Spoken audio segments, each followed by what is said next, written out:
You know, when I first saw the battle cards spoiled, I gotta admit I was not a huge fan of them. Just the thought of paying to make yourself another target seems pretty counterintuitive to me.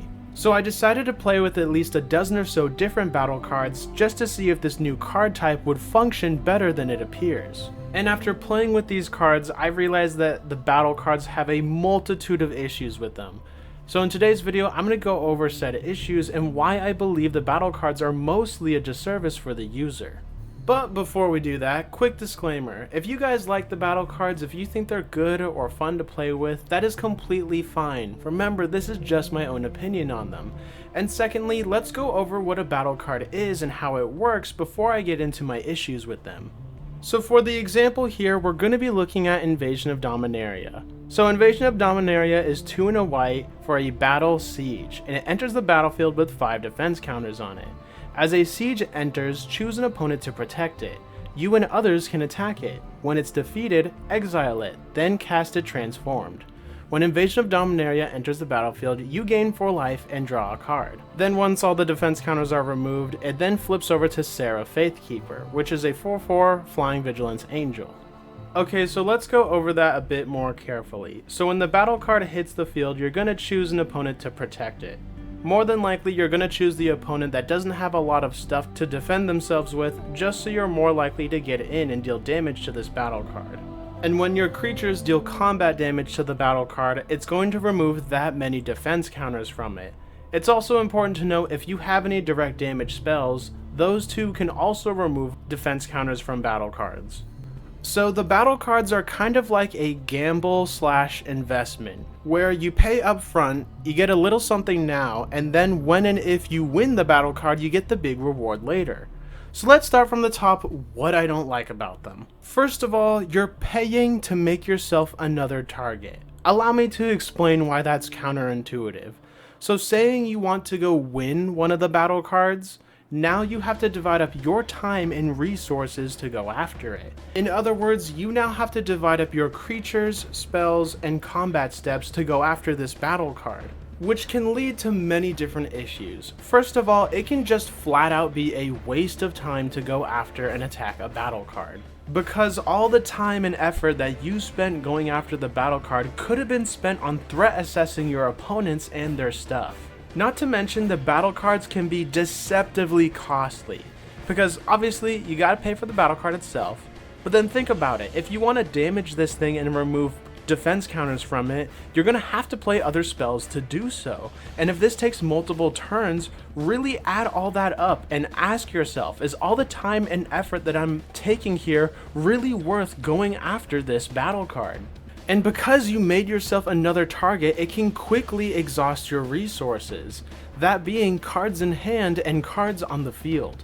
Which leads to my next point. The battle cards take the focus off of your opponent, which is honestly one of the hidden powers of a planeswalker. Because for instance, let's say your opponent plays a planeswalker. When it comes to your combat, you now have to decide, okay, do I want to attack my opponent and chip away at their health, or do I want to attack their planeswalker and stop them from using loyalty abilities? So when your opponent plays a planeswalker, they're taking the heat off of them, because now you have to divide up your time and resources to assess this planeswalker and your opponent. But with the battle card, you're literally paying to do so. Saying you're going after the battle card, I want you to look at how many turns and how much time it takes to go after the battle card. All that time, you just bought your opponent to get away with whatever their game plan is. And giving your opponents more time to enact their plan is a significant advantage for your opponents. Let's put this into perspective. Let's say your opponent plays a battle card and they choose you to defend it, and it takes them 3 turns to destroy and claim victory on the battle card. That was 3 turns that you were not attacked. That was 3 more turns that you're still in the game, and that was 3 more turns full of chances, opportunity, and choices to change the outcome of the game. That was time that was just bought for you by the opponent. The issues with the battle cards only continue, because another big factor of the battle cards is the fact that your opponent plays a part on if you will ever flip the battle card or not. And while yes, in the grand scheme of things, your opponent plays a part on if you win or lose the game of Magic, I don't see why you'd want to gamble the game even more by playing the battle cards. Because remember, when you play a battle card, you have to choose an opponent to be a defender for it, meaning now they play a part on if you will win the battle card or not. And letting your opponent decide on what can and can't happen has been notoriously not good in Magic's history, because your opponent is just going to choose whatever is most convenient for them. Plus, if your opponents are armed to the teeth, you may never see the second half of that battle card. Also, if you're the one in the losing seat, playing more battle cards is not going to pull you out of that hole. You're only making the game harder for yourself by making yourself more targets that you can't even assess. So let's do a quick little summary before I move on. We're paying to make ourselves another target, divide up our time and resources, take the focus off of our opponent for a chance to get the second half of an investment that we may not see because it's dependent on what our opponent has?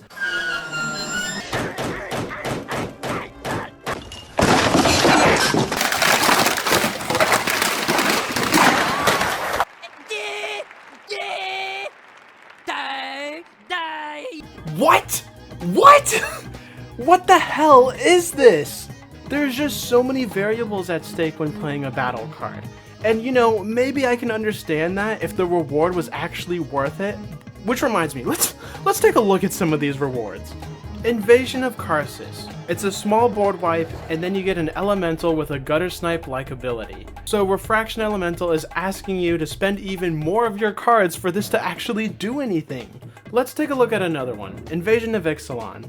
Card selection, and then you get a 4/3 trample dino that whenever you cast a spell, Belligerent Regisaur gains indestructible until end of turn. Once again, we have a reward that's asking you to spend even more spells in order for this to actually do anything. These are such a resource sink. Let's take a look at another one, Invasion of Innistrad. Overpriced spot removal and slow zombie generation. By the time you win this battle, is making a 2/2 zombie really gonna be that impactful?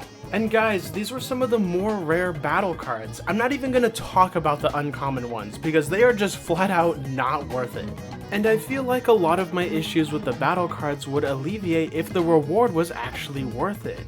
Because many of the battle card rewards are just okay, or they're not impactful enough, especially for the amount of work you're putting into these. Though I do think there are some good battle cards, and I'm going to go over a few of them and talk about why they're good.